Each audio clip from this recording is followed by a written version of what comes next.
नमस्ते दोस्तों, स्वागत है आपका आपके अपने YouTube चैनल इंडियन क्लासेस में। कल हमने कैलेंडर की एक क्लास कंप्लीट की थी और उसमें हमने कैलेंडर की हिस्ट्री के बारे में समझा था। एग्जाम के पॉइंट ऑफ व्यू से वो बहुत ज़्यादा इंपॉर्टेंट तो नहीं है, लेकिन वो नॉलेजफुल वीडियो थी। आपको पता होना चाहिए कि किस तरीके के कैलेंडर रनिंग में रहे थे, तब जाके हमारा ये ग्रेगोरियन कैलेंडर आया था।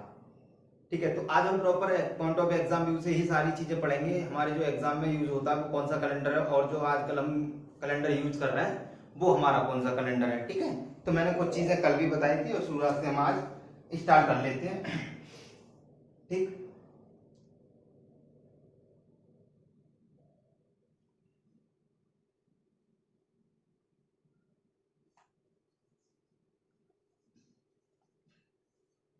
ठीक है भाई, अगर कैलेंडर की बात करें तो कैलेंडर जो हम पढ़ रहे हैं वो हमारा ग्रेगोरियन कैलेंडर होगा। ठीक है, जिस कैलेंडर को हम काम में ले रहे हैं वो कौन सा कैलेंडर है, ग्रेगोरियन कैलेंडर। और दूसरी बात यह है कि हम सबसे पहले हम यही देखते हैं कि कैलेंडर का काम क्या है। तो वर्ष माह सप्ताह के बीच या और जो दिन होते हैं इनके बीच में जो रिलेशन एस्टेब्लिश करता है वही हमारा कैलेंडर होता है। कि कौन सी दिन का मतलब किस महीने में कितने दिन हैं और किस तारीख का कौन सा दिन है। ठीक है, कब हमारी साधारण वर्ष है, कब हमारी लीप वर्ष है, इन चीजों को हम किससे पता कर पाते हैं, एक कैलेंडर के अकॉर्डिंग। ठीक है, सारी चीजें कैलेंडर में होती है हमारी। तो कैलेंडर की अगर हम बात करें तो जो कैलेंडर हम पढ़ रहे हैं वो हमारा कौन सा कैलेंडर है, ग्रेगोरियन कैलेंडर। Gregorian calendar. ठीक, अब बात करते हैं इस ग्रेगोरियन कैलेंडर की। तो ग्रेगोरियन कैलेंडर को किसने बनाया था, तो मैंने कल भी बताया था। ग्रेगोरियन कैलेंडर जब बनाया गया था तो पोप ग्रेगरी ने इसे बनाया था। और पोप ग्रेगरी की इस कैलेंडर को बनाने में जो हेल्प की थी उनके एक मित्र थे, मैथमेटिशियन क्रिस्टोफर नाम से, उन्होंने इनकी हेल्प की थी। लेकिन सारा जो मतलब टाइम दिया था वो किसने दिया था, ग्रेगरी ने दिया था। तो ये इन्हीं के नाम से विख्यात हुआ है। तो ग्रेगोरियन कैलेंडर को देखें तो किसने बनाया था, रोम के 13वें पादरी पोप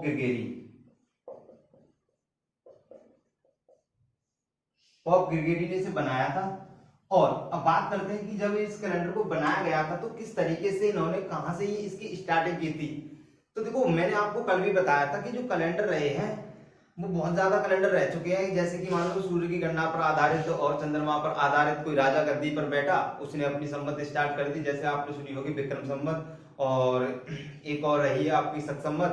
और विक्रम संवत को जो बनाया था वो बनाया था भाई विक्रमादित्य ने। ठीक है, और सारी चीजें मैंने ये आपको बेसिक कल ही बता दी थी। आज हम बस अपनी जो जरूरी चीजें हैं जो हम नोट करते हैं, जो हमें नोट्स बनाने होते हैं, उनमें जो लिखनी होती है उन चीजों को लिखी है।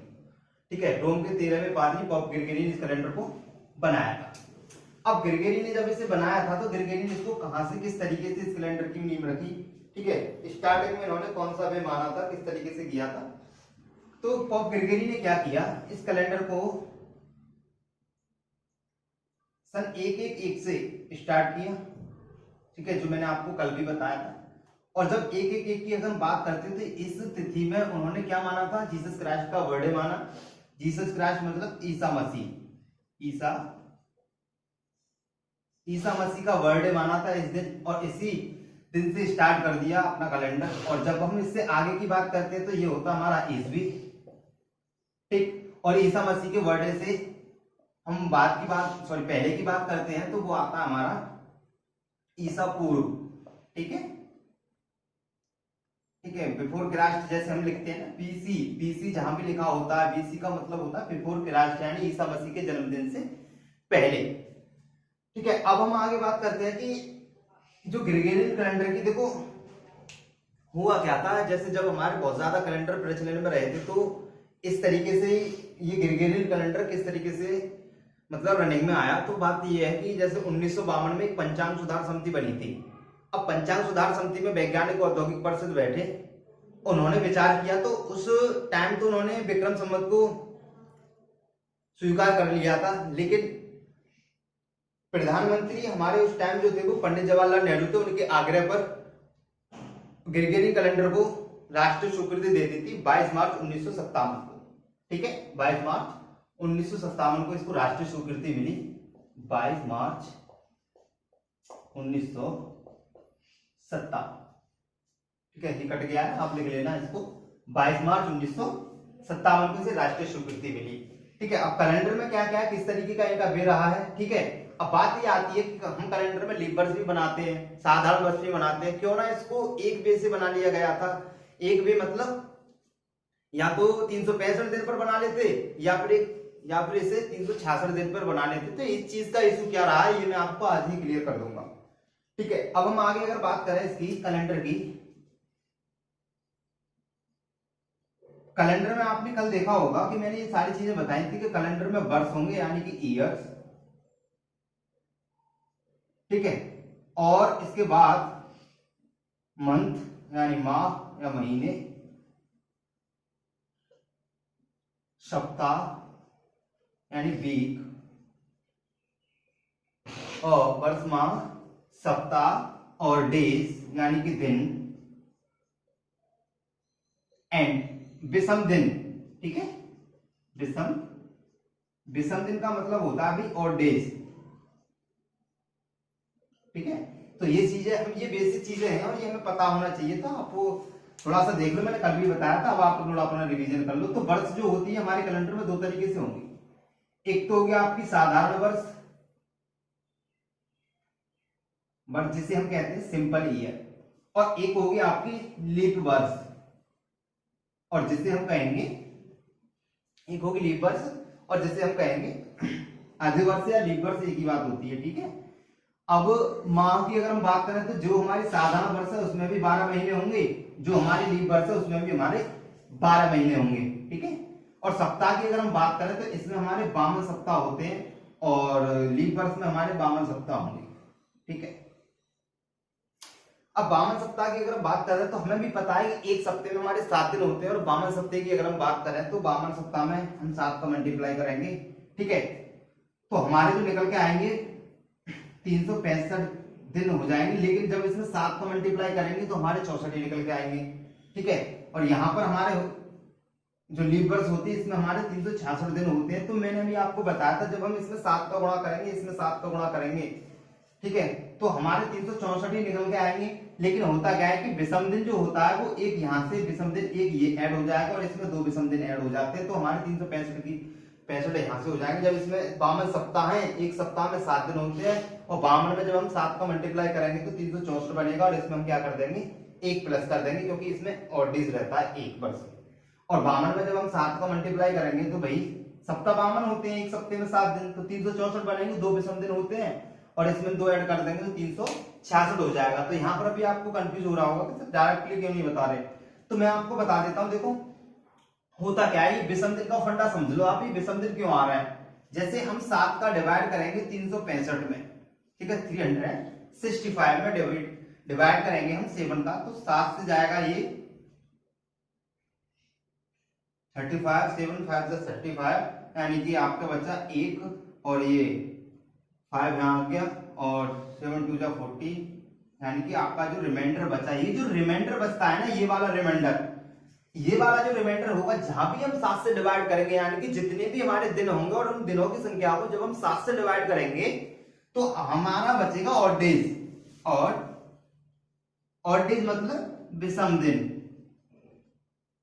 जो रिमाइंडर बचेगा उसे हम कहते हैं विषम दिन। और ठीक है, विषम दिन को ही हम एक नाम और दे देते हैं, अतिरिक्त दिन भी हम इसी को कहते हैं। अब हम बात करते हैं यहाँ पर भैया कि ये जो 52 आता है ये हमारा क्या होगा, ये हमारा होगा वीक यानी कि सप्ताह। तो जितनी बार भाग जाएगा, यानी कि जितनी टाइम्स में वो मल्टीपल डिवाइड होगा, वो आपका होंगे वीक, यानी कि वो आपके सप्ताह होते हैं, जितनी बार भाग जाएगा। और जो रिमाइंडर बचेगा वो विषम दिन यानी कि ऑड डेज होंगे। ठीक है, अब हम आगे बात करते हैं विषम दिन का फंडा यही है। अगर आपसे कह दिया जाए कि 15 मान लो कि 25 दिनों में कितने विषम दिन होंगे, 25 दिनों में कितने विषम दिन होंगे, तो आपको कुछ नहीं करना, 7 का डिवाइड करना, आसानी से हो जाएगा। 7 का डिवाइड करेंगे तो 3 टाइम्स में 21 हो जाएगा, और आपका 4 रिमाइंडर बचेगा। 7 का डिवाइड करने से जो 4 रिमाइंडर बचेगा वही आपका ऑड डेज कहलाएगा। ठीक है, और यही हमारे अतिरिक्त दिन होंगे। यानी कि साफ साफ कहने का मतलब ये हुआ कि सप्ताह के अतिरिक्त, यानी कि हमें जो दिनों की संख्या दे रखी होती है उसमें सप्ताह के अतिरिक्त जो दिन बचते हैं वही हमारे ऑड डेज होते हैं। ठीक है, अब हम आगे बात करते हैं तो अभी हमने देखा कि वर्ष वर्ष हमारी साधारण भी होती है और लीप भी होती है। अब एक चीज है कि जब साधारण वर्ष और लीप वर्ष जब ये दोनों मर्ज हो जाती है इकट्ठा, मतलब साल होते हैं हमारे पास ज्यादा से ज्यादा, तो जब हमारे पास ज्यादा साल हो जाते हैं तो होता क्या है, होता यह है कि जब साधारण वर्ष और जो लीप वर्ष है इन दोनों को हम मर्ज करके बनाते हैं अपना क्या, एक शताब्दी ईयर बनते हैं। यानी कि कुछ आपके मिलेंगे साधारण और कुछ मिलाए जाएंगे कितने, अब कितने रहेंगे वो सेंचुरी ईयर यानी कि शताब्दी वर्ष के ऊपर डिपेंड करता है। तो अभी हम देखते हैं कि हमारे वर्ष कितने तरीके के हमें देखने को इसके अंदर मिलते हैं। ठीक है,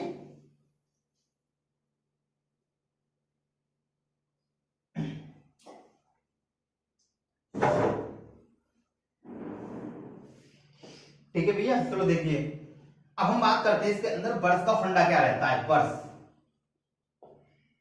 वर्ष यानी ईयर, वर्षों का फंडा देखते हैं ये क्या रहता है। तो देखो वर्ष की अगर हम बात करें तो वर्ष बेसिकली हमारे 3 तरीके से आ जाती है हमारे पास।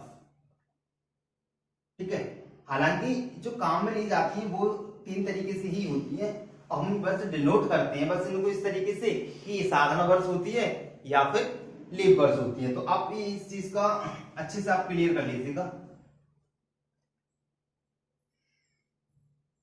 ठीक है, अब देखते हैं, देखो अब वर्ष जो होंगे वो हमारे 3 तरीके से होंगे। कैसे, एक तो होंगे आपके सिंपल ईयर, और सिंपल ईयर को हम कहते हैं साधारण वर्ष।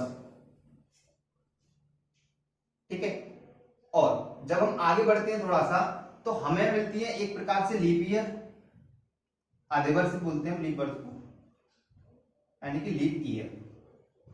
और लीप ईयर की बात करें तो इसे हिंदी में आधे वर्ष लिख लो या फिर आप लीप वर्ष लिख लो, कोई दिक्कत नहीं है।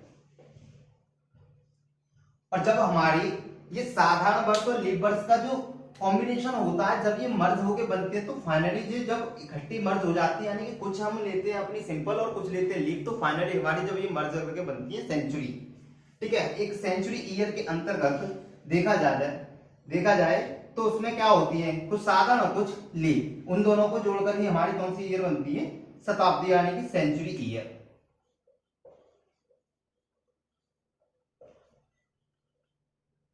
सेंचुरी ईयर यानी कि शताब्दी वर्ष। ठीक, अब बात आती है जो शताब्दी वर्ष है, शताब्दी वर्ष का 2 फंडे होते हैं। जैसे हमारे किसी भी वर्ष को लेकर 2 फंडे होते हैं, जैसे कि या तो वो साधारण रहती है या फिर वो लीप रहती है। तो इसी तरीके से हमारी जो शताब्दी वर्ष होती है इनके भी 2 फंडे रहते हैं भाई, इनके भी 2 फंडे रहते हैं। और वो किस तरीके से रहते हैं, या तो वो जो सेंचुरी ईयर है वो रहेगी आपकी साधारण शताब्दी,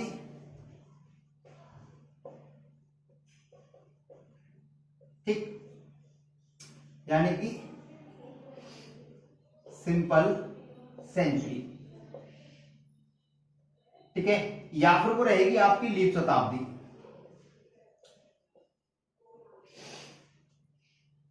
या तो वो रहेगी आपकी साधारण शताब्दी या फिर रहेगी आपकी वो लीप शताब्दी। ठीक है, लीप सेंचुरी, शताब्दी वर्ष लिख लेना, इसमें कोई दिक्कत नहीं है, या तो साधारण शताब्दी वर्ष या लीप शताब्दी वर्ष। ठीक है, अब बात आती है यहां पर कि अब हमें इसे कैसे पहचान लेंगे कि ये साधारण वर्ष है या फिर ये साधारण शताब्दी है और ये कौन सी लीप शताब्दी है और कौन सी लीप वर्ष है। इन चीजों को आप समझते हैं किस तरीके से हम इनको पहचान पाएंगे। तो देखो अब मैं आपको यहां से बताता हूं। अब वर्ष की बात है कि लीप वर्ष, पहली बात तो लीप वर्ष मनाई क्यों जाती है, लीप वर्ष मनाई क्यों जाती है, तो आप समझें। देखो हम लेते हैं 365 दिन लेते हैं और एक बार में लेते हैं 366। हमारी कोई भी वर्ष ऐसी नहीं होती जो हमारी सौर वर्ष होती है, ना तो उसमें 365 दिन होते और ना हमारे उसमें 366 दिन होते। अगर लीप वर्ष की मैं अगर बात करूं तो उसमें ना तो 365 दिन होते, चाहे मैं साधारण वर्ष की बात करूं तो 365 और 366 दिन होते नहीं है। ये तो कैलेंडर बनाते टाइम इनका यूज किया गया है। किस तरीके से, जो प्रॉपर एक सौर वर्ष में जो दिन होते हैं 365 से 1/4 होते हैं, और ये भी आपके फिक्स नहीं है, इसमें भी होते हैं। तो 365 दिन 48 मिनट 47.5 सेकेंड, इस तरीके का कुछ टाइम रहता है। तो मान लेते हैं हम कि वो जो आपके जो टाइम रहता है वो लगभग 365 से 1/4 के अकॉर्डिंग रहता है। तो किस तरीके का टाइम रहता है मैं आप यहाँ पर समझें इस चीज को, ठीक है भैया। तो ना तो 365 दिन होते और ना ही आपके 366 दिन होते, तो और 365 से 1/4 एक वर्ष में दिन होते हैं, आपको पता होगा। और यहाँ पर मैं आपको एक बात और बता दूं कि यहाँ पर जो पूरा 365 से 1/4 का जो फंडा है वो एक 365 से 1/4 दिन कभी भी नहीं होता, ठीक है। वो 365 से 1/4 कभी दिन नहीं होता। तो वो दिन होता कितना है, तो वो दिन जो रहता है 365 दिन 5 घंटे, जो प्रॉपर एक सौर वर्ष जो होती है हमारी 365 दिन 5 घंटे 48 मिनट 47.5 सेकेंड, ठीक है। एक साल में हमारा इतना दिन होता है, एक साल में हमारा इतना दिन होता है कि 365 दिन 5 घंटे 48 मिनट 47.5 सेकेंड का ये जो टाइम रहता है ये हमारा रहता है इतना। तो भाई यहां से देखा जाता है कि 48 मिनट 47.5 और ये 5 घंटे मिलकर ये लगभग बनते हैं आपके लगभग ये आपके 6 घंटे के बराबर होते हैं, 6 घंटे के बराबर होते हैं लगभग। तो हम इसे लिख देते हैं कि 365 से 1/4 ये लिखते हैं, ठीक है। अब लीप वर्ष हम बनाते हैं, आपको पता होगा तो लीप वर्ष हम बनाते हैं वो बनाते भैया हम कब 4 साल पे जाके बनाते हैं। तो ऐसा है क्या जो ऐसा फंडा क्या है कि जो हम लीप वर्ष बना रहे हैं तो 4 साल पे क्यों बना रहे हैं। तो देखो अब आप समझ रहे हो कि 365 दिन 5 घंटे 48 मिनट और 47.5 सेकंड का समय रहता है हमारा एक वर्ष का। और इस वाले टाइम को जो 5 घंटे इसको हम लिख लेते हैं लगभग 6 घंटे के बराबर। और जो 6 घंटे एक दिन में 24 घंटे होते हैं और एक अगर 6 घंटे की अगर हम बात करें तो दिन का चौथाई। तो इसी चीज को लिख लिया गया है, लगभग ये इतना हो जाता है कि 365 से 1/4 लगभग इसके बराबर ये होता है। 365 से 1/4 के तो होता क्या आप समझो, लीप वर्ष हम 4 साल पे ही बनाते, तो 4 साल पे बनाते क्यों है। अब हमें पता है कि 365 से 1/4 दिन हमारे एक सौर वर्ष में होते हैं। अब हम जब बनाते हैं तो इनको किस तरीके से बनाते हैं, तो हम क्या करते हैं, हम पहले लेते हैं साधारण वर्ष में 365 दिन हमने ले लिए। नेक्स्ट ईयर भी हम 365 दिन लेंगे क्योंकि चौथी साल पे जाके हम लीप ईयर बनाएंगे, फिर आपके 365 और फिर आपके 365। अब आप एक बात समझना, 1/4 आपका यहाँ रहा दिन क्योंकि हमने छोड़ा है इसे, और हमने 1/4 की कैलकुलेशन इसलिए नहीं ले पाते क्योंकि 1/4 पूरा दिन तो है नहीं है और ये कैलकुलेशन में प्रॉब्लम ही करेगा, इसलिए 1/4 छोड़ दिया मान लो। और 1/4 plus next year 1/4 plus next year 1/4। तो चौथी साल पे जाकर जो यहाँ पर चौथी साल होगी, जो चौथी साल पे जाकर वो क्या होगी, वो लीप वर्ष बननी है। क्यों, क्योंकि 365 की जगह वहां पर 366 दिन हो जाएंगे। ये जो एक चौथाया 1/4 दिन 1/4 दिन 1/4 दिन, एक दिन में 24 घंटे, तो 1/4 दिन में 4 3 24 6 घंटे, यानी कि 1/4 दिन को मैं 6 घंटे लिख सकता हूँ, प्लस यहाँ पर 6 घंटे, प्लस यहाँ पर 6 घंटे और प्लस यहाँ पर 6 घंटे। और जब ये 6 घंटे आपस में मिलेंगे तो टोटल आपके हो जाएंगे 24 घंटे, ठीक है। जब ये 24 घंटे हो जाएंगे आपके, तो यहाँ पर जो 365 दिन ले रहे हैं भैया, वहां पर हम डायरेक्ट 366 दिन लेंगे। और यही कारण होता है लीप वर्ष बनने का, ठीक है। लीप वर्ष बनने का यही कारण होता है। अब आगे अगर हम बात करें यहाँ पर, तो हमें पता चल गया, तो ये चीज समझ में आ रही होगी आपके। तो जो वर्ष है, मान लो वर्ष की अगर हम बात करें, पहली साल वर्ष और शताब्दी वर्ष, कट गया यहां से, देखिए पॉइंट है, समझो आप इसको, ठीक है, बढ़िया चीज है। देखो यहां से आपको क्लियर हो जाएगा। अगर हम वर्ष की बात करें, दो फंडा देख लिया आपने, एक तो वर्ष, एक शताब्दी, ठीक है। वर्ष साधारण होती है, सिंपल, और लीप, ठीक है, सिंपल और लीप। थोड़ा नीचे कर देता हूं।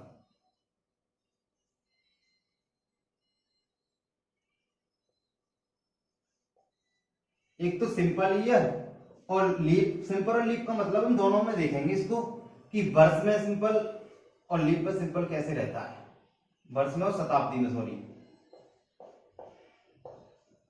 ठीक है, अब एक बात समझना मेरे ध्यान से, समझना क्या है कि जो वर्ष जो साधारण रहती है वो मान लो पहली वर्ष रही होगी तो लीप बनाई होगी 4 बनाई होगी, और शताब्दी की अगर हम बात करें तो पहली शताब्दी आई होगी 100 शताब्दी, यानी कि सेंचुरी, और सेंचुरी होती है 100 यानी कि 100। जब वर्ष जो है आपकी पहली साधारण है और आपकी लीप बनी है चौथी, और शताब्दी की बात करें तो 100वीं शताब्दी पहली शताब्दी होगी जो कि साधारण होगी, और लीप होगी कौन सी 400। ठीक, लीप होगी 400, यानी वर्ष जो होगी आपकी साधारण जो रही होगी पहली साधारण, और लीप बनी होगी चौथी। दूसरी लीप कब बनेगी 8, अगली लीप कब बनेगी 12। ऐसे ही शताब्दी की अगर हम बात करें, शताब्दी लीप पहली रही होगी साधारण 100, और अगली जो लीप रही होगी वो 400, और 400 के बाद जो नेक्स्ट लीप ईयर रही होगी वो 800, 800 के बाद नेक्स्ट लीप रही होगी वो 1200। इस तरीके से तो आपको समझ में आ रहा है जो लीप वर्ष का फंडा रहता है ये है लीप वर्ष, यानी कि वर्ष की बात करेंगे तो वो 4 के मल्टीपल में आएगी, 4, 8, 12। और जब हम शताब्दी की बात करेंगे तो 400 के मल्टीपल में आएगी, 400 पहली लीप शताब्दी होगी, दूसरी 800, तीसरी 1200।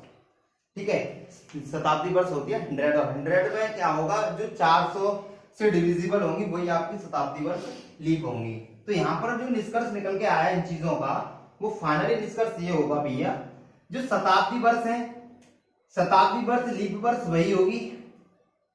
शताब्दी का मतलब है जिसके अंत में 2 जीरो आता है। ठीक है, अब लीप शताब्दी वो होगी जो 400 से कटेगी, ध्यान रखना, क्योंकि पहली शताब्दी लीप ही 400, दूसरी 800, तो जितनी भी लीप शताब्दी आएंगी वो 400 से डिविजिबल होंगे। जब वो 400 से डिविजिबल होंगी भैया तो वो लीप वर्ष में आएंगी। अगर जो 400 से डिवाइड नहीं होंगी, यानी कि डिवाइड 400, यानी 400 से डिवाइड नहीं होंगी, वो साधारण शताब्दी कहलाएंगी, और जो 400 से डिवाइड हो जाएंगी वो लीप शताब्दी कहलाएंगी। इसी तरीके से आप यहाँ कह सकते हो कि जो लीप वर्ष है वो डिवाइड अगर 4 से डिवाइड हो रही है, 4 से डिवाइड, क्योंकि पहली लीप वर्ष 1 के बाद चौथी रही होगी, और 8 रही होगी, फिर 12 रही होगी। इसका मतलब हर 4 के मल्टीपल में जो 4 से डिवाइड होगी वही आपकी लीप वर्ष होगी।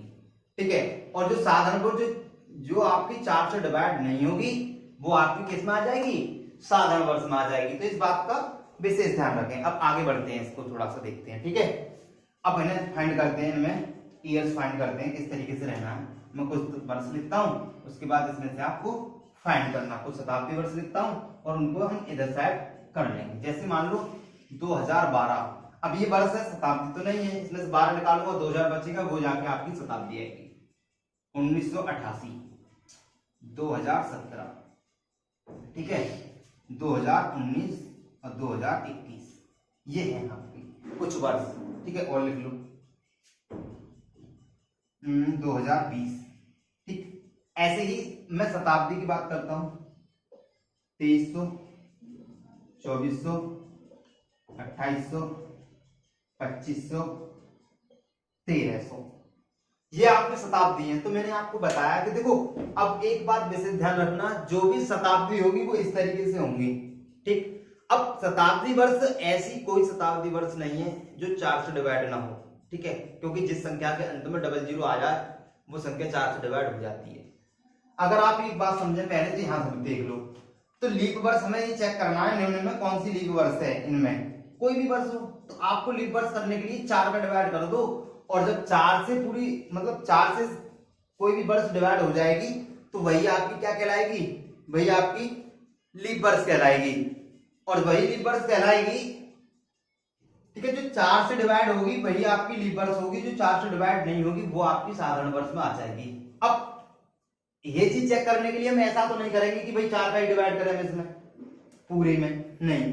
ये चीज चेक करने के लिए हमें बस इतना देखना होता है, 4 से विभाज्यता का नियम ये कहलाता है कि लास्ट की अगर दो संख्या 4 से डिवाइड हो रही है तो पूरी संख्या 4 से डिवाइड हो जाएगी। ठीक, तो 12 4 से कट जाएगा, और जब 12 4 से कट जाएगा तो ये आएगा भाई आपका लीप वर्ष के अंदर 2012। 1988 88 को डिवाइड करेंगे 4 दूनी 8 4 दूनी 8 यानी कि ये कट जाएगा तो ये किसके अंदर आएगा, लीप वर्ष के अंदर। 2017 4 से 17 नहीं कटने वाला, इसका मतलब ये आएगा आपका साधारण वर्ष में। 19 4 से नहीं कटेगा, ये आएगा 2019 आपका साधारण वर्ष में। और 21 को अगर हम देखें तो 21 भी 4 से नहीं कटेगा, ये आएगा आपका साधारण वर्ष में। इधर हम देखें 2020 को तो 20 में अगर हम डिवाइड करेंगे तो ये आएगा आपका लीप वर्ष। ठीक, इस तरीके से ये आपका रहता है फंडा। वर्ष को अगर हमें वर्ष चेक करनी है, वर्ष लीप है या साधारण है, तो हमें क्या करना है, 4 का डिवाइड करना है। अब ऐसे ही अगर हम लीप शताब्दी को चेक कर रहे हैं कि कौन सी शताब्दी लीप वर्ष है, कौन सी शताब्दी लीप शताब्दी, अगर हमें ये चीज चेक करनी है तो इसको किस तरीके से करेंगे, इसका विशेष ध्यान रखना भाई। देखो ऐसा मत करना कि आप 4 का भाग शताब्दी को लीप चेक करने में लगा दो, नहीं। जब लीप शताब्दी होगी तो डिविजिबल 400 से होगी, विशेष ध्यान रखना भाई। क्योंकि अगर आप ये देखो कि 4 से डिवाइड हो जाएगी तो वही हमारी लीप शताब्दी होगी, तो ऐसी कोई शताब्दी नहीं है जो 4 से डिवाइड ना हो। तो जब 4 से सारी शताब्दी डिवाइड हो जाती है तो इसका मतलब हर शताब्दी तो लीप नहीं हो सकती। तो शताब्दी लीप कब होगी भैया, शताब्दी लीप आपकी तभी होगी जब वो 400 से डिवाइड होगी। तो आप 2300 को लगाओ 4 से, 4 का डिवाइड करो 2300 में, 400 का सॉरी, 2 जीरो से 2 जीरो कटी जाएंगे और 4 का भाग 23 में जाएगा नहीं, इसका मतलब ये किसके अंदर आ जाएगी, 2300। 2300 जो आएगी आपकी साधारण शताब्दी कहलाएगी। अब 2400 को आप 400 से डिवाइड करोगे, डबल जीरो कट जाएगी, 24 4 6 24 यानी कि ये किसके अंदर आ जाएगी, लीप शताब्दी के अंदर। ऐसे ही आप 2800 को डिवाइड करोगे 400 से, तो यानी कि 28 आपका ये 28 से 400 से डिवाइड हो जाएगा, तो ये क्या कहलाएगी, हमारी लीप शताब्दी वर्ष। ऐसे ही 2500 की अगर हम बात करें 400 से डिवाइड करें तो 2 जीरो कट जाएंगे, 4 से 25 कटेगा नहीं, इसलिए ये किसमें आ जाएगी, साधारण शताब्दी में। ऐसे ही हम बात करें 1300 का, तो 1300 400 से कटेगा नहीं, तो ये किसमें आ जाएगा भैया, साधारण शताब्दी में। इसका मतलब ये है कि जब भी हमें ये चेक करना हो कि साधारण शताब्दी को और लीप शताब्दी क्या है, यानी साधारण शताब्दी क्या है और लीप शताब्दी क्या है, तो भैया आपको करना कुछ नहीं है, आपको केवल यही करना है कि जो अगर शताब्दी लीप है या फिर आपकी साधारण है, ये चेक करने के लिए आप 400 का डिवाइड कर दो। 400 से अगर वो डिवाइड हो रही है पूरी तो शताब्दी लीप में आ जाएगी, अगर नहीं हो रही है तो वो साधारण में रहेगी। ऐसे ही अगर कोई वर्ष को चेक कर रहे हैं आप तो वो 4 से डिवाइड कर दो, ठीक है, और 4 से अगर डिवाइड हो रही है लास्ट की 2 संख्या तो इसका मतलब वो साधारण है, अदरवाइज वो साधारण नहीं है। ऐसे ही अभी मैं आपसे बात करता हूं, मान लो जैसे मैं आपसे ये कहूं, ये मैं हटा देता हूं, ठीक है। अब देखो आगे, अब मैं अगर आपसे बात करता हूं कि कौन सी वर्ष साधारण है और कौन सी नहीं है, इन चीजों को समझते हैं भी थोड़ा सा फिलहाल।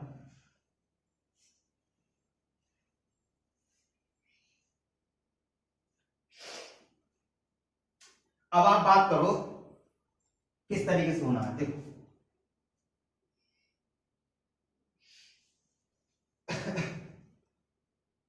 देखो अब मैं आपसे कहता हूं डायरेक्टली कि 2015 देखो ये साधारण वर्ष है, लीप वर्ष है। 4 ऑप्शन डाल देगा निम्न में कौन सी साधारण वर्ष है, कौन सी लीप वर्ष है। पीसीएस में भी पूछा गया था क्वेश्चन शताब्दी को लेकर, ठीक है, कौन सी अलग है इनमें, तो जो लीप थी वो अलग थी। तो यहाँ पर 2015 में आपसे पूछो लीप है या क्या है, तो आप क्या करोगे, 15 उठाओगे, डायरेक्ट 4 का भाग लगाओगे, क्योंकि ये वर्ष है, 4 से पूरा कटेगा नहीं, ये कैसी होगी, साधारण, कैसी होगी, साधारण वर्ष होगी। ऐसे ही अगर मैं 15 यहां से निकालता हूं, अगर मैं लिखता 2000, तो 2000 को अगर मैं आपसे पूछता तो आप इसमें 4 का डिवाइड नहीं करते, क्योंकि ये क्या है, ये है भाई आपकी शताब्दी वर्ष,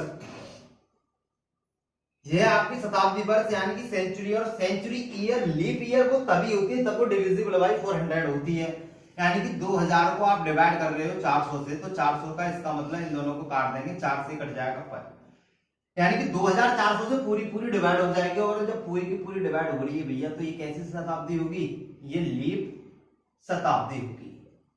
ये फंडा रहता है, जिसमें 0 0 आएंगे वो शताब्दी कहलाएगी भाई। 2 जीरो जिसके अंदर आ जाए, जैसे 100 200 300 400, ये सब क्या है, ये शताब्दी है। बस बात ये है कि कुछ साधारण रहती है, कुछ लीप रहती है। अब ये कैसे क्लियर कर पाएंगे साधारण है, ये मैंने आपको बता ही दिया है कि जो 400 से डिवाइड हो जाएगी वो लीप शताब्दी कहलाएगी, और जो 400 से डिवाइड नहीं होगी वो साधारण शताब्दी कहलाएगी, ठीक है। अब आगे हम बात करते हैं लीप वर्ष ज्ञात करना। ठीक है, ये एक अलग बात है कि हमें लीप वर्ष और पहचानना और लीप वर्ष ज्ञात करना, ये एक अलग फंडा है। तो लीप वर्ष ज्ञात करने का फंडा क्या है ये समझो। लीप वर्ष ज्ञात करना, लीप वर्ष ज्ञात करने के लिए आपको क्या करना है, फाइंड द लीप ईयर। देखो क्वेश्चन बनता है 50 वर्षों में कितनी लीप वर्ष होंगी।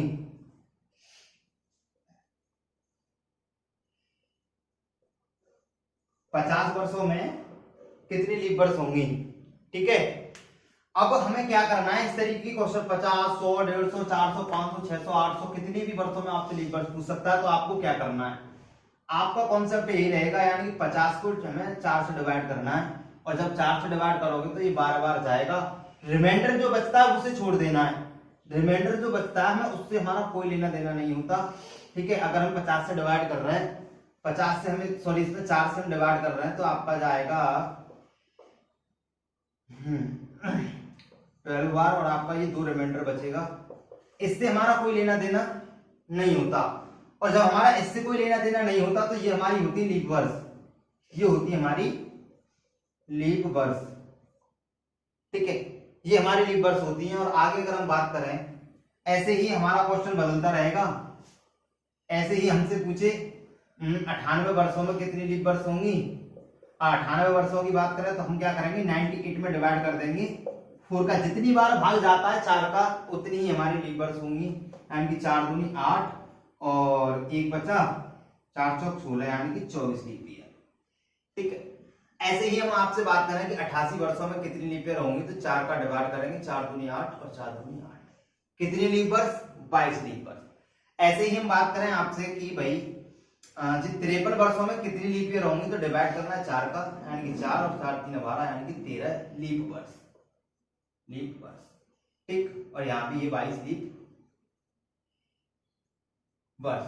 ठीक, तो जितनी बार डिवाइड होता है वही आपका लीप वर्ष होता है। बात अब यहां तक थमने वाली नहीं है। ठीक है, अगर इतना ही होता तो फिर लीप वर्ष निकालना बहुत ज्यादा आसान होता। अब कंफ्यूजन टाइप क्वेश्चन यहां से बनता है। अब जैसे आगे अगर हम बढ़ते हैं थोड़ा सा, अगर हम यहां से थोड़ा सा आगे बढ़े भैया, और आगे बढ़ने के लिए हमें क्या करना है, जैसे अब क्वेश्चन में बन जाए यहां से कि 100 वर्षों में कितनी लीप ईयर होंगी, 100 वर्षों में, तो भाई अब आप क्या करोगे, 100 को डिवाइड ही करोगे। आपका तो वही कॉन्सेप्ट है, कितनी बार जाएगा, 25 लीप वर्ष। आप इसका आंसर दे दोगे, जो कि ये सरासर गलत है आंसर। अभी आप ही कहोगे, अभी आप ही बता रहे थे कि 4 का डिवाइड करना और जितनी बार डिवाइड चला जाए उतनी लीप वर्ष होती है। हाँ बिल्कुल बात सही है। ये तब तक कॉन्सेप्ट लगता है जब तक दी गई वर्षों में कोई शताब्दी न पड़े। ठीक है, और तरीका बिल्कुल सही है। आपको क्या देखना, आप यहां से समझना। अब मान लो ये हमारा दे दिया 100 वर्षों में, और यहाँ पे हमें देता 200 में, और आगे हमें देता 300 वर्षों में। कितनी लीप वर्ष होंगी, 100, 200 या 300? तो आपको क्या करना, 4 का इसमें डिवाइड लगाओगे, आप बताओ सर 25 लीप वर्ष होगी, लीप वर्ष। ठीक है, मैं कहूंगा ठीक है, कोई दिक्कत नहीं। आप यहाँ क्या करोगे, 4 का डिवाइड 200 में क्या करोगे, आप 4 का डिवाइड करोगे 4, यानी कि कहोगे सर 50 लीप वर्ष हो गई। और ऐसे ही आप 300 में 4 का डिवाइड करोगे और आप कहोगे कि सर 75 लीप वर्ष हो गई। मैं कहूंगा ये बिल्कुल गलत है भाई, करने का तरीका सही है, आपका आंसर गलत है। क्यों? ऐसे देखो, जब तक जैसे हम 98 की बात करें, 89 की बात करें, 76 वर्षों की बात करें, यानी 98 वर्षों में लीप ईयर, 89 वर्षों में लीप ईयर, 76 वर्षों में लीप ईयर, तब तक जितनी बार भाग जाएगा, यानी 100 से ऊपर, यानी कि 99 तक, 99 वर्षों तक अगर 4 का डिवाइड जितनी बार जाएगा आपकी उतनी ही लीप वर्ष होगी। अगर अदरवाइज हम 99 को क्रॉस करके 100 पर पहुंच रहे हैं, या 100 के बाद 200, 300, 400 पे अगर हम पहुंच रहे हैं, तो कॉन्सेप्ट में कुछ चीजें रहती हैं जो हमें चेंज करनी होती है। ठीक है, तो हमें करना क्या है भाई, जैसे 98, 89, 76 इतनी वर्षों में पूछता है, यानी कि 99 तक वो कितनी भी वर्ष दे दे आपको, उसमें जितनी बार 4 का डिवाइड होता है उतनी ही आपकी लीप वर्ष कहलाते हैं। अदरवाइज जो सेंचुरी बीच में पड़ जाती है, तो आपको भी पता है कि यहाँ पर सेंचुरी रही है, यहाँ पर एक सेंचुरी रही है, और आपकी यहां पर भी सेंचुरी है इसमें 2, और 300 वर्षों में यहां पर 3 शताब्दी है, 3 शताब्दी, ठीक, और यहां पर 2 शताब्दी है, ठीक, यहां पर कितनी है 2 शताब्दी, यहां पर 1 शताब्दी है। तो भाई एक बात बताओ कि 99 तक तो कोई एक सेंचुरी आती नहीं है, 99 तक कोई एक सेंचुरी नहीं आती है, 99 से प्लस करके जब हम जाते हैं 100 पे, 100 प्लस जितना भी आता है उसके बाद मानी कि 200 पे पहुंचेंगे तो 2 सेंचुरी वहां पर हो जाती है, फिर 300 पर पहुंचेंगे तो यहाँ पर 3 सेंचुरी हो जाती है। तो यहाँ पर अब आप समझेंगे कि आपको करना क्या है। कॉन्सेप्ट तो आपका यही रहना है कि जितनी भी बरस दे रखी है डिवाइड करना है 4 से। अगर आपने 4 से डिवाइड किया तो 25 जा रहा है, तो आपको क्या देखना है, जो हमने 4 का डिवाइड जिन वर्षों में किया उनमें सेंचुरी कौन सी है। इसके अंदर 100वीं साल है एक, और 100वीं जो साल है भाई वो है शताब्दी। और आपको मैंने अभी बताया था शताब्दी, हर शताब्दी 4 से डिवाइड हो जाती है, ऐसा नहीं है कि जो शताब्दी 4 से डिवाइड हो जाएगी वो लीप होगी, नहीं। शताब्दी लीप ईयर कौन सी है इसमें अंदर 100 है शताब्दी। शताब्दी लीप कब होगी, जब वो 400 से डिवाइड होगी। तो आप 2 मतलब 100 को 4 से डिवाइड कर पाओगे, नहीं कर पाओगे, इसलिए 100वीं साल 4 से कट के इसमें आ गई, आपको वो माइनस करना पड़ेगा। 100 वर्षों में जो लीप वर्ष होंगी 24 लीप, कितनी होंगी 24 लीप वर्ष। ऐसे ही हम अगर यहां पर बात करें तो मान लो अब आप यहां पर देखोगे कि 200 के अंदर जो 4 से भाग लगा के 50 जो आपका आ रहा है, इसके अंदर 2 सेंचुरी आ रही है, एक तो 100वीं एक 200वीं, एक 100वीं साल एक 200वीं साल, और दोनों इसके अंदर अगर ये 100 भी 4 से कट जाएगा और 200 भी 4 से कट जाएगा, और दोनों 4 से कटकर इस 50 में आ गई है। लेकिन ये 50 लीप है जब 4 से कट के आई है, तो इसके अंदर 100वीं साल भी है और इसके अंदर 200वीं साल भी है। क्या आप कह सकते 100 और ये 200 लीप होंगी, लेकिन ये 200 के अंदर आई है तो ये 4 से कट के 50 में आ गई है, क्या ये लीप होंगी, नहीं होंगी। और जब ये लीप नहीं होंगी क्योंकि ये 100 और 200 शताब्दी वर्ष हैं, ये लीप वर्ष के अंदर तभी आएंगी तभी 400 से कटेगी। तो इसका मतलब इन दो को भी हम इसमें से निकाल देंगे, ये हमारी साधारण शताब्दी है। तो हमारे पास लीप वर्ष जो आएंगे 200 वर्षों में 48 लीप वर्ष आएंगे। ऐसे ही हम यहाँ पर देखेंगे भाई, भाग लगा देंगे 300 में, हम 4 का भाग लगाएंगे 75 बार जाएगा। 300 वर्षों में कितनी शताब्दी पड़ी है, 100 200 और 300, ये शताब्दी पड़ी है। इन तीनों शताब्दी, ये 100 और 200 और 300, जब 4 का भाग लगाया और ये 300 वर्षों में थी, तो 100 200 और 300 4 से कट के किसमें आ गई, ये 4 से कट के 75 तभी हो रहा है, जो 100 200 और 300 को भी हम इसमें काउंट कर रहे हैं। ठीक है, तो इसका मतलब 100 साधारण है, 200 साधारण है, 300 साधारण है। इसका मतलब ये 3 साधारण शताब्दी लीप में काउंट नहीं होंगी, इसलिए इसका आंसर रहेगा 72 लीप वर्ष। ठीक है, ऐसे ही आगे अगर हम बात करेंगे, अब मैं आपसे कहता हूं कि 400 वर्षों में कितनी लीप वर्ष होंगी।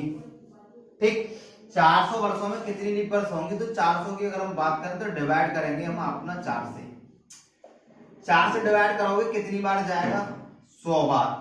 अब हम क्या समझेंगे कि इसमें से हम निकालेंगे, एक 100वीं साल हमारी पड़ी होगी, एक 200वीं पड़ी होगी, एक 300वीं शताब्दी पड़ी होगी, एक 400वीं शताब्दी पड़ी होगी।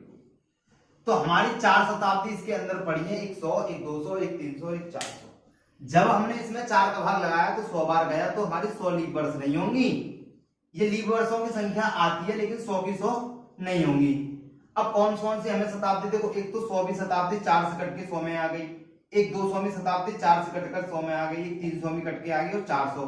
भाई 400 वर्षों तक 4 शताब्दी पड़ेगी। तो आप एक बात बताओ, 100 साधारण रहेगी क्योंकि 400 से नहीं कटेगी, इसलिए ये लीप नहीं होगी, ये लीप नहीं होगी।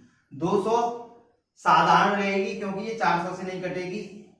ठीक, ऐसे ही 300 साधारण रहेगी क्योंकि ये 400 से नहीं कटेगी। और 400 की बात करें तो ये लीप शताब्दी है, ये कैसी है, लीप शताब्दी है। और ये कितनी कैसी रहेगी, ये आपकी लीप सेंचुरी रहेगी, इसलिए हम इसमें से 4 शताब्दियों में से एक शताब्दी हमारी लीप पड़ी है, तो इसका मतलब हम इसमें से 3 घटाएंगे और 400 वर्षों में जो लीप वर्ष पड़ेंगी 97 लीप वर्ष पड़ेंगे,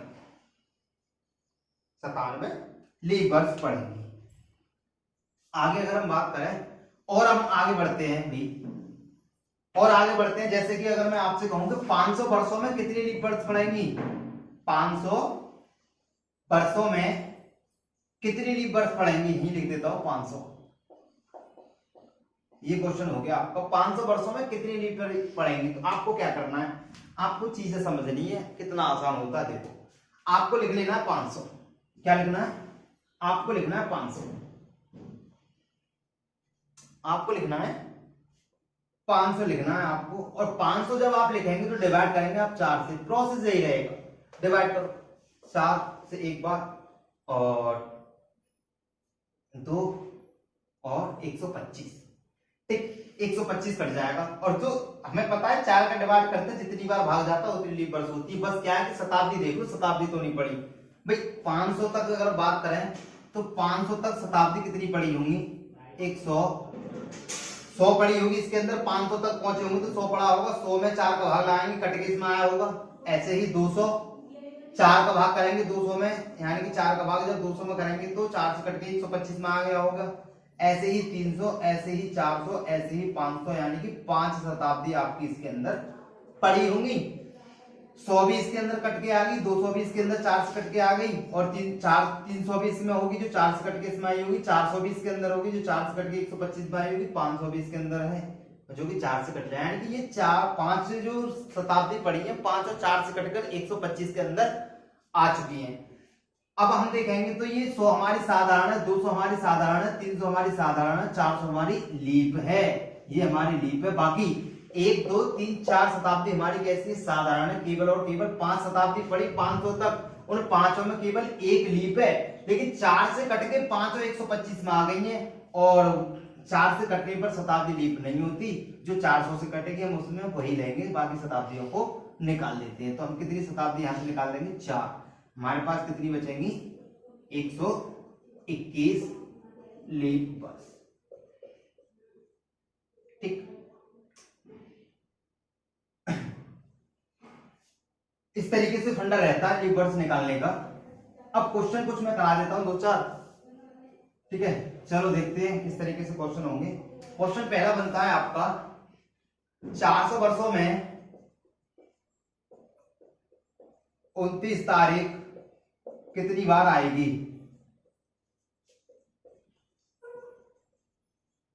29 फरवरी करो आप,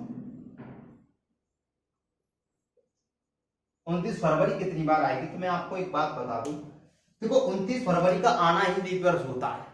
तो जब ये 29 फरवरी पूछे, चाहे यहाँ 400 दे चाहे यहाँ 300 दे, ठीक है, कितनी भी दे, मान लो पहले यहाँ 300 पे कर ले रहा है इसकी कैलकुलेशन, 300 वर्षों में कितनी बार 29 फरवरी आएगी। तो 29 फरवरी का आने का मतलब है लीप वर्ष, ठीक है। अब आप समझेंगे, और लीप वर्ष आपको निकालना आ गया, ये सवाल कई बार पूछे गए। आप क्या करोगे, 300 को डिवाइड करोगे 4 से, 4 में निकाल दो लीप वर्ष, 75 बार कट जाएगा। इसमें देखेंगे शताब्दी कितनी पड़ी है, एक तो 100वीं शताब्दी है, एक 200 भी है, एक 300 भी है, यानी कि तीन शताब्दी 300 में आई होंगी, जो कि 100 भी 4 से कट के 75 में आ गई, 200 भी 4 से कट के 75 में आ गई, और 300 भी 4 से कट के 75 में आ गई। तो इसका मतलब ये तीनों साधारण है, तो इन्हें हम लीप में तो काउंट कर नहीं सकते। इसका मतलब हम इसमें क्या करेंगे, 3 माइनस करेंगे पहले, और जो 72 हमारा आंसर आएगा ये हमारी कहलाएगी लीप वर्ष, क्योंकि शताब्दी वर्ष लीप वर्ष तभी होगी तब वो 400 से डिवाइड होगी। ऐसे ही हम आगे अगर ऐसे ही सवाल को अगर हम 400 पे कैलकुलेट करें, कि भाई यही सवाल होता हमारे लिए कि 400 वर्षों में लीप वर्ष, 400 वर्षों में 29 फरवरी कितनी बार आएगी। तो आपको क्या करना है, 400 डिवाइड करना है 4 से, और जब 4 से डिवाइड करोगे तो वो कितनी बार जाएगा, 100 बार। अब इसके अंदर आप लीप से, अब आप इसके अंदर देखोगे कितनी शताब्दी पड़ी है 400 में, एक तो 100, एक 200, एक 300 भी इसके अंदर आई होगी, एक आई होगी 400, यानी कि 100 भी 4 से कट के इन 100 में आई होगी, 200 भी 4 से कट के इसमें आई होगी, यानी 300 भी इसके अंदर है, जो 4 से जब हमने भाग लगाया तो ये 100 क्या है, ये 100 वही है कि 400 के अंदर 100 संख्या ऐसी है जो 4 से कट गई, ठीक है। तो 100 भी 4 से कट के इसमें आ गया, 200 भी इसके अंदर आ गया, 300 भी आ गया और 400 भी आ गया। अब हमें पता है इन शताब्दियों में कोई कौन सी शताब्दी है, वही तो लेंगे जो शताब्दी लीप है। 400 भी शताब्दी ऐसी है जो 400 से कट जाएगी, यानी कि 100 को लीप में हम काउंट तब करते जब वो 400 से कटता। 4 से कटने से ये लीप नहीं होगा, 4 से कटने से 200 भी लीप नहीं होगा, क्योंकि 200 पे और ये 100 और ये 300 क्या है, शताब्दी वर्ष, और शताब्दी वर्ष लीप वर्ष तभी होती है तब वो 400 से कटती है, यानी कि 300 भी 400 से नहीं कटेगा। तो 400 से कटेगा आपको केवल 400, इसलिए हम इसमें से क्या करेंगे, 3 सेंचुरी ईयर को लेस कर देंगे, जो फाइनली हमारा जो बचेगा 97 लीप वर्ष बचेगा, ठीक है।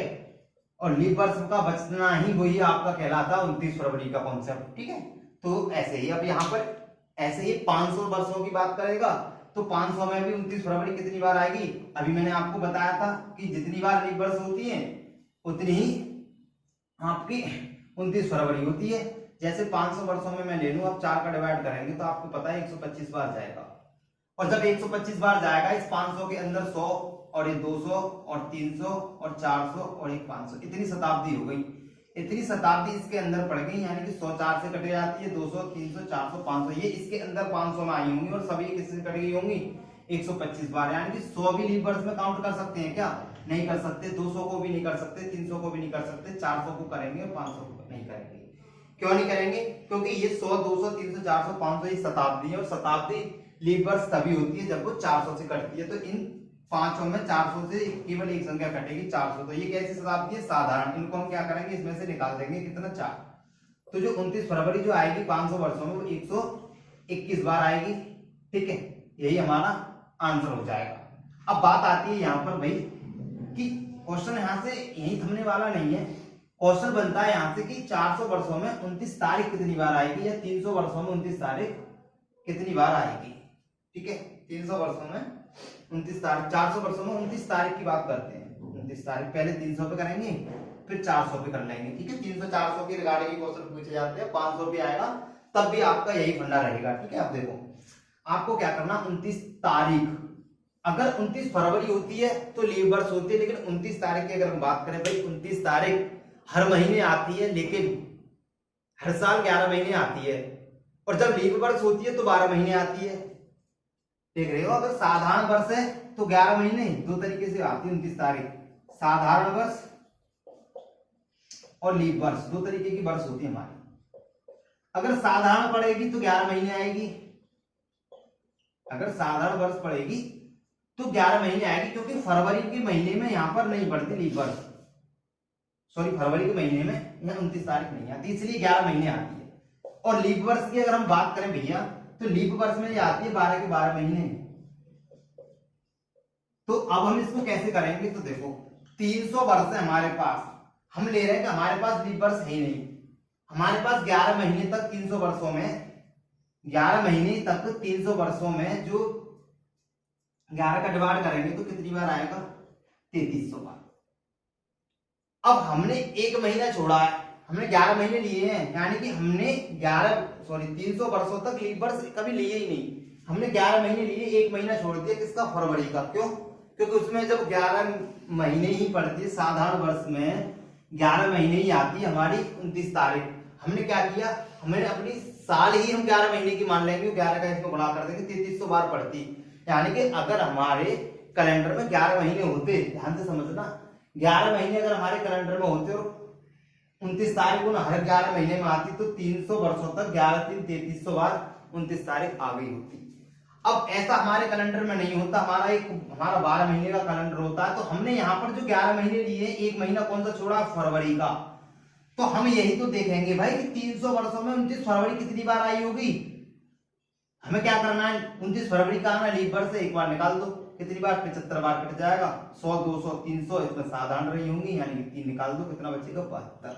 इसका मतलब 72 बार तो आई होगी फरवरी लीप, 72 बार तो आती है इसके अंदर लीप वर्ष, और 3300 बार आएंगी इसमें 29 तारीख, इसमें हर महीने की तारीख आएगी 3300 बार, प्लस इसमें 72 कर दो, जो लीप वर्ष 72 इसके अंदर पड़ी है, यानी कि आंसर हो गया 3372। ठीक, तो लीप वर्ष निकाल के ऐड करनी होती है और डायरेक्ट 11 का गुणा कर दो जितनी भी वर्ष दे रखी है। ठीक है, ऐसे ही अगर क्वेश्चन का कॉन्सेप्ट समझे आप, पहले आपको करना क्या है, जैसे 400 वर्ष दे रखी है, आपको पता 29 तारीख निकालनी है, तो आपको पता 29 तारीख 11 महीने लगातार आती है, फरवरी में ही तो नहीं आती। अब आपको कर लो 11 चौक 4400 बार आएगी। अब हमने कौन सा महीना नहीं लिया यहाँ पर हमने फरवरी का महीना नहीं लिया। तो अब आप एक काम नहीं कर सकते हो कि 400 वर्षों में 29 फरवरी कितनी बार आएगी, फरवरी का महीना हम नहीं लेते, 11 गुणा करते हैं। तो जब 400 वर्षों में 29 फरवरी कितनी बार आएगी, अभी जस्ट मैंने अभी कुछ देर पहले ही कराया था, तो निकालते कैसे, 400 डिवाइड बाई 4, यानी कि 100 बार कट जाएगा। इसके अंदर 3 शताब्दी कट के आ गई है, 100 200 300, इसे 3 माइनस कर देंगे तो हमारी कितनी बार फरवरी आएगी, 97 बार 29 फरवरी आएगी और इसी को हम कहते हैं लीप वर्ष। और इसी में हम कितना और ऐड कर देंगे, 11 महीने तो हमने पहले 44 के बाद ले लिया, 97 और कर लेंगे और हमारा आंसर हो जाएगा 4497। ठीक है, तो यही आज की वीडियो का आपका लास्ट क्वेश्चन होगा। अगर आगे हम बात करेंगे कल शताब्दी वर्ष के प्रथम दिन क्या होते हैं, शताब्दी वर्ष के अंतिम दिन क्या होते हैं। ठीक है, और क्वेश्चन पूछे जाते हैं आपके निम्न में वह कौन सा दिन है शताब्दी वर्ष का अंतिम हो सकता है, या फिर निम्न में वह कौन सा दिन है शताब्दी वर्ष का प्रथम या अंतिम दोनों हो सकता है। इस तरीके के क्वेश्चन जो पूछे जाते हैं उन पर हम कल बात करेंगे।